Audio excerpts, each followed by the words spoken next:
Boa tarde a todos. Boa tarde. Dou graças a Deus por este privilégio, essa oportunidade de estar aqui com os irmãos nesta tarde.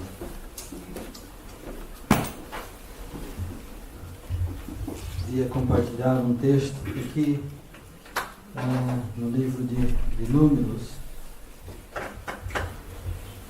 E vamos simplesmente, mais uma vez, orarmos e pedirmos a graça de Deus sobre cada uma das nossas vidas. Pai, obrigado por estarmos aqui. Obrigado pela tua casa e pela vida de cada um.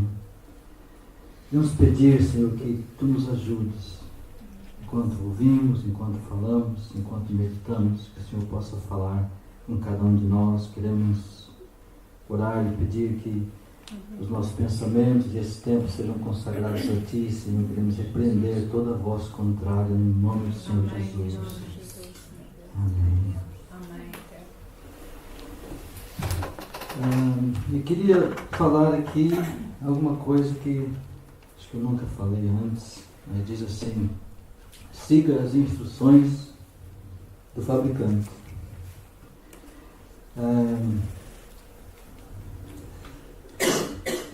No início do nosso casamento, quando estávamos na Inglaterra, Ângela e eu, foi em 1986, por aí, ela tinha um carro, um Volkswagen Golf, e que eu, por casarmos, herdei, passou a ser meu também, e comecei a conduzir aquele carro, e dei cabo do carro. A maneira, não, uma coisa que esquecemos de colocar, que eu esqueci de colocar, foi colocar o óleo, e aquilo fez com que o motor ardesse. Não segui as instruções do fabricante e tivemos lá um grande problema. O carro nunca mais foi o mesmo, sobreaqueceu e deu cabo dele.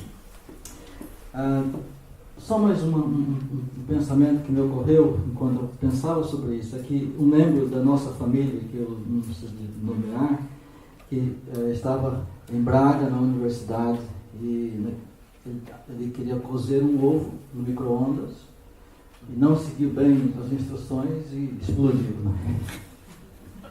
Então há, assim, consequências. Se não seguimos as instruções para a manutenção dos carros e para os micro-ondas, elas são importantes. E de igual modo também, o uso do nosso corpo, comer, trabalhar, exercitar, descansar adequadamente. Eu conheço pessoas que trabalham entre 14 a 17 horas por dia, ou por semana. Por dia. Olha por cima. E aos domingos ainda umas 3 ou 4 horas. Então é um esforço tremendo, trabalha-se muito para se ganhar muito dinheiro, depois gasta-se muito dinheiro para recuperar a saúde. Porque as instruções do fabricante de descansar um dia por semana não estão a ser observadas. E também as instruções para a nossa vida espiritual. Em Mateus 7, Jesus diz: pedi e ser-vos-á dado. As instruções de simplesmente pedir ao Pai que Ele nos dá. Tivemos na igreja um irmão que teve um problema com um carro e ele queria comprar outro carro, não tinha dinheiro. Então ele começou a telefonar aos membros da igreja pedindo dinheiro, porque está escrito pedir e dar-se-vos-á. Falei: não, irmão, peraí, não é pedirmos aos irmãos, é pedirmos a Deus. E quando Jesus fala assim, eu sou a videira e vós as varas, quem está em mim e eu nele, esse dá muito fruto, porque sem mim nada podereis fazer. Então a instrução de simplesmente permanecer em Jesus, estar nele e dar frutos. É um texto que me chamou a atenção lá em Amós, quando ele diz assim: buscai-me e vivei. É uma instrução simples, não é? De buscar a Deus e ter vida. Vida abundante, vida cheia, vida com propósito, está quando nós realmente o buscamos. E cada um de nós exercemos algum grau de influência nas vidas de outras pessoas do nosso conhecimento, quer seja na casa, quer seja na escola, no trabalho, na comunidade e na igreja. E então, de algum modo, influenciamos pessoas e, como Jesus diz, somos o sal da terra e somos a luz do mundo e, de algum modo, lideramos por exercer essa influência nas pessoas. E estava a lembrar, nós tivemos uma conferência recentemente lá em Braga, do Alfa. Estava lá alguém que falou uma história que aconteceu nos anos 80 na Inglaterra. A igreja Holy Trinity Brompton, que é em Londres, uma igreja anglicana, ela está perto dos museus que há naquela área. E um dia um jovem entrou na igreja e começou a olhar para a parede, olhar para as cadeiras, olhar para tudo, como se a igreja fosse um museu. Não é? E o líder viu aquilo. Foi o momento em que Deus começou a mostrar para o líder como é que as pessoas viam a igreja. E ele dirigiu-se aos líderes da igreja e disse: olha, isso é inadmissível, intolerável, que as pessoas vejam a nossa igreja como um museu. Nós podemos morrer com dignidade ou mudar. Graças a Deus que eles mudaram, criaram o curso Alfa, que tem abençoado milhares de pessoas, não só no Reino Unido, mas também em outros lugares. Seguiram as instruções de Jesus e houve mudanças na igreja. Então vamos ler um texto aqui em Êxodo, capítulo 17.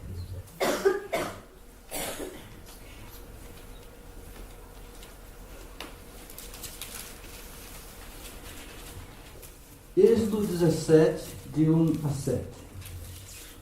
Depois, toda a congregação dos filhos de Israel partiu do deserto de Seim pelas suas jornadas, segundo o mandamento do Senhor, e acamparam em Refidim. E não havia ali água para o povo beber. Então contendeu o povo com Moisés e disse: dá-nos água para beber. E Moisés lhes disse: por que contendeis comigo?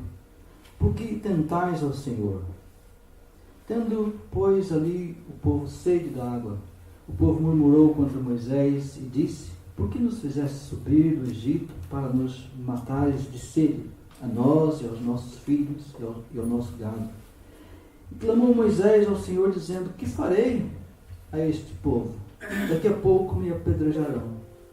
Então disse o Senhor a Moisés: passa diante do povo e toma contigo alguns dos anciãos de Israel e toma na tua mão a tua vara com que feriste o rio e vai. Eis que estarei ali diante de ti sobre a rocha em Horebe. Tu ferirás a rocha e dela sairão águas e o povo beberá. E Moisés assim o fez diante dos olhos dos anciãos de Israel e chamou o nome daquele lugar Massá e Meribá, por causa da contenda dos filhos de Israel, porque tentaram ao Senhor, dizendo: está o Senhor no nosso meio ou não? Essa foi uma das crises que Moisés teve ao tirar o povo do Egito. E tirar o Egito do povo demora mais tempo. Aquela travessia poderia demorar 2 semanas, mas para tirar o Egito do povo demorou cerca de 40 anos. E mudar a identidade daquele povo, que eles estavam acostumados a serem escravos, a serem oprimidos, mudar aquela identidade para o povo escolhido de Deus. E todos nós enfrentamos crises nos nossos lugares de influência. Como é que reagimos a essas crises? Como é que reagimos a esses problemas, a essas dificuldades? Moisés é que ele clamou ao Senhor. ele não fez uma oraçãozinha, ele clamou, ele gritou: Senhor, que farei? Vão matar-me daqui a pouco. O que é que fazemos? Depende de quem nós somos. O resultado das nossas ações tem a ver com quem é que somos, no íntimo do nosso coração e do nosso relacionamento com Deus, da nossa identidade em Cristo Jesus. E Deus deu então instruções para Moisés, e Moisés seguiu aquelas instruções e as pessoas tiveram água para beber. Agora, vamos ler outro texto que é em Números, capítulo 20. Números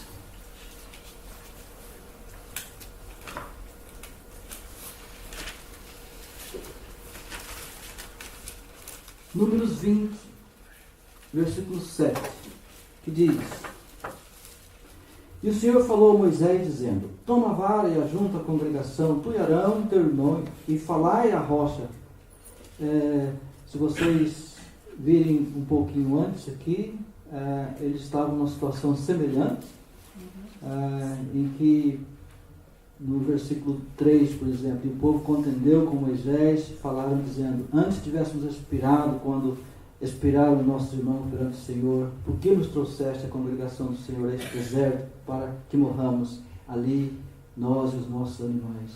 Então, no versículo 7, e o Senhor falou a Moisés, dizendo: Toma a vara e ajunta a congregação, tu e Arão, teu irmão, e falai à rocha perante os seus olhos, e dará a sua água, e dará a sua água. Assim lhes tirarás a água da rocha e darás a beber à congregação e aos seus animais. Versículo 9. Então Moisés tomou a vara de diante do Senhor, como lhe tinha ordenado, e Moisés e Arão reuniram a congregação diante da rocha, e Moisés disse-lhes: Ouvi agora, rebeldes, porventura tiraremos água desta rocha para vós. Então Moisés levantou a sua mão e feriu a rocha 2 vezes com a sua vara, e saíram muitas águas, e bebeu a congregação e os seus animais. E o Senhor disse a Moisés e Arão: Porquanto não me crestes a mim para me santificar diante dos filhos de Israel, por isso não metereis esta congregação na terra que lhes tenho dado. Estas são as águas de Meribá, porque os filhos de Israel contenderam com o Senhor, e o Senhor se santificou neles. Então essa é uma outra crise, uma no início do ministério de Moisés, a outra cerca de 37, 38 anos mais tarde, quase já a entrar na terra prometida. Dentro daquela situação: porque nos trouxeste aqui, vamos morrer, nós, nossos animais. E disseram para Moisés: onde é que estão as figueiras? Onde é que estão as vides? O leite, o mel que prometeram que nós tínhamos? Não há nada disso aqui. Então Moisés prostrou-se em oração. E Deus, o Criador, deu instruções para Moisés e diz: olha, fale à rocha. Vai, pega a tua vara, pega os anciãos, vai com eles à rocha e fale à rocha. E por que é que Moisés feriu a rocha? Se nós lermos alguns dos textos onde a Bíblia fala sobre esse texto, em Números 20, 12, está falando que é por causa da incredulidade. Ele não acreditou em Deus. Ele não acreditou que depois de tantas reclamações daquele povo, Deus ainda seria tão bom o suficiente para dar água para eles. O Números 27, 14 diz que foi em rebeldia contra a vontade de Deus que ele feriu a rocha. Em Deuteronômio 32, 51, ele usa a palavra prevaricar, transgredir. Outras versões, ele foi infiel naquele momento. E isso é muito sério para todos nós. Que se aconteceu com Moisés, pode acontecer com qualquer um de nós. E pode acontecer comigo, pode acontecer contigo. Mas ele não seguiu as instruções do Criador. ele perdeu a bênção de ver a terra prometida. Penso que um dos problemas com que Moisés tinha naquele momento é que durante todos aqueles anos ele tinha usado aquela vara, a vara lá quando tirou o povo do Egito, quando tocou no mar, no rio, transformou em sangue, depois abriu o mar, e tantas vezes que ele usou aquela vara, que passou a ser parte da identidade dele. O ministério dele, como se fosse o título, a posição dele, passou a ser parte daquilo que ele era. E ele parecia não crer que Deus pudesse dar água ao povo, depois de toda rebeldia e contenda. Ele falou, mas ele não falou a rocha. Ele falou ao povo. Só que ele falou ao povo com a paixão, com uma irritação, impetuoso. Ele se deixou levar pelas emoções. O Salmo 106, 33 diz: porque irritaram o seu espírito, de modo que falou imprudentemente com os seus lábios. Depois de 38 anos, deixou-se levar pelas emoções. E aqui, não é simplesmente quando nós começamos a seguir ao Senhor que fazemos tudo bem e seguimos as instruções, mas um pouquinho mais tarde da nossa vida, será que continuamos a seguir as suas instruções e a obedecer exatamente aquelas coisas que Deus faz? Ou deixamos-nos levar por emoções, por outras coisas e não conseguimos seguir fielmente à risca as instruções do Criador? Ser e fazer, ações que são palavras e que se transformam em palavras, mas elas têm a ver com como é que nós estamos. Porque no momento em que nós estamos, como nós estamos, é o que vamos falar, é que vai ser o impacto, a nossa influência sobre as pessoas ao nosso redor. Paulo nos diz em 1 Coríntios 10, 4, ele diz assim: e beberam todos de uma mesma bebida espiritual, porque bebiam da pedra espiritual que os seguia, e a pedra era Cristo. A instrução era para ferir uma vez, na primeira vez que ele feriu, pois Cristo iria morrer apenas uma vez pelos pecados da humanidade. Jesus diz à mulher samaritana: se tu conheceras o dom de Deus, e quem é o que te diz, dá-me de beber, tu lhe pedirias, e ele te daria água viva. Então o que Deus queria que aquelas duas situações exemplificassem o ministério de Jesus, em que ele ia morrer apenas uma vez pelos pecados da humanidade, e depois não precisava de morrer novamente, não precisava de ser ferido novamente, era simplesmente falar à rocha, falar a Jesus. Ele diz para o samaritano: se você falar comigo, eu te dou água viva. Falar à rocha, falar com Jesus. E agora, queridos, nós precisamos de ir à rocha e simplesmente falar a esse Jesus. E o que é que vamos falar para ele? A não ser: dá-me de beber, eu quero beber dessa água que jorra para a vida eterna, essa água que é água abundante, que é o Espírito de Deus. Rios de água viva, Jesus diz, fluirão do seu interior aqueles que creem nele. E então, pensando nesse pensamento de seguir as instruções do Criador, Deus também pode falar com você e comigo sobre instruções nas nossas vidas. Talvez Ele queira mudar coisas na sua vida. Em 1 Crônicas 14:10, quando Davi guerreava com os filisteus, as instruções eram: ele disse: Senhor, devo perseguir os filisteus? E o Senhor lhe disse: sobe, porque os entregarei nas tuas mãos. Então ele está a guerrear, vai e pergunta, pede instruções a Deus e diz, olha, pode ir que eu vou ajudar. Sobe atrás deles que eu vou te ajudar. E novamente, naquele mesmo capítulo 14, eles voltam contra Davi e ele, de novo, Davi diz, olha, Senhor, e agora, o que eu faço? E Deus disse para ele, não subirás atrás deles, mas anda em roda por detrás deles, e ouvindo um barulho pelas copas das amoreiras, então saí a peleja.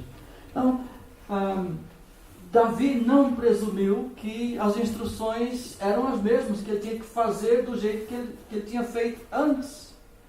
Mas essa abertura e disponibilidade do coração para ir e perguntar, Senhor, e agora? É assim que o Senhor quer que eu faça?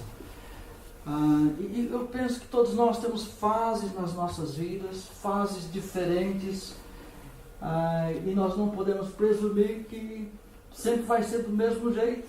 Ele pode querer mudar, dar novas instruções. E como é que vamos reagir a essas novas instruções? Como é que vamos ouvir? Como é que vamos abrir o coração? Será que temos esse ouvido afinado para ouvir aquilo que Ele quer falar, para mudar, para que continuemos a ter vida, a dar fruto, a obedecê-lo e a não perder as coisas lá no final? Moisés, sem dúvida que é um grande homem de Deus. Davi, não estou dizendo que Davi foi mais que Moisés, porque Davi também falhou, Moisés falhou, como todos os líderes falham, mas aquela atitude de Moisés fez com que ele perdesse alguma coisa extremamente importante que ele queria entrar na terra, e ele não entrou por causa da infidelidade, da incredulidade, da impetuosidade naquele momento. Se quando Deus mudar as instruções, como é que vamos reagir?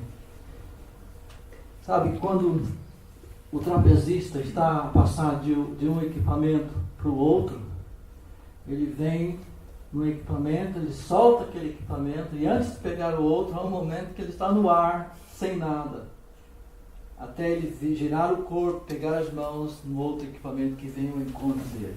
Essa vulnerabilidade de chegar diante de Deus, o Senhor quer mudar a minha vida, o Senhor quer usar a minha vida, o Senhor quer falar que eu dê passos de fé e começar a fazer coisas que eu nunca fiz antes. Será que temos essa disponibilidade de coração de chegar diante de Deus e dizer para Ele, Senhor, quais são as instruções para a minha vida, para o resto da minha vida, ou pelo menos para essa nova fase da minha vida? Será que Ele quer te dar um novo ministério? Não estou dizendo de novo, não é ir para outra igreja, nada disso, mas um novo ministério na igreja. Talvez Ele queira te chamar para ter mais intimidade com Ele, para estar mais perto dEle, para orar, para, como cantamos aqui, Senhor, sara a nossa terra, mas isso vem de um coração que realmente busca Deus. Senhor, nós precisamos que o Senhor faça isso. Talvez Ele queira dar instruções sobre oração, sobre o evangelismo. Você pode falar à rocha e dizer a Ele, eis-me aqui. Nós também, como igreja, essa igreja pode chegar junto a Ele, como essa rocha, esse Jesus que fala, que dá vida, que dá ministério, que abre portas. O que é que a igreja pode fazer agora? Qual é o próximo passo para a igreja? E buscar a graça, a bênção, as instruções de Deus para continuarmos a ser relevantes no mundo, numa sociedade, numa comunidade onde Ele nos inseriu. Bem, é só isso que eu queria. Deus os abençoe.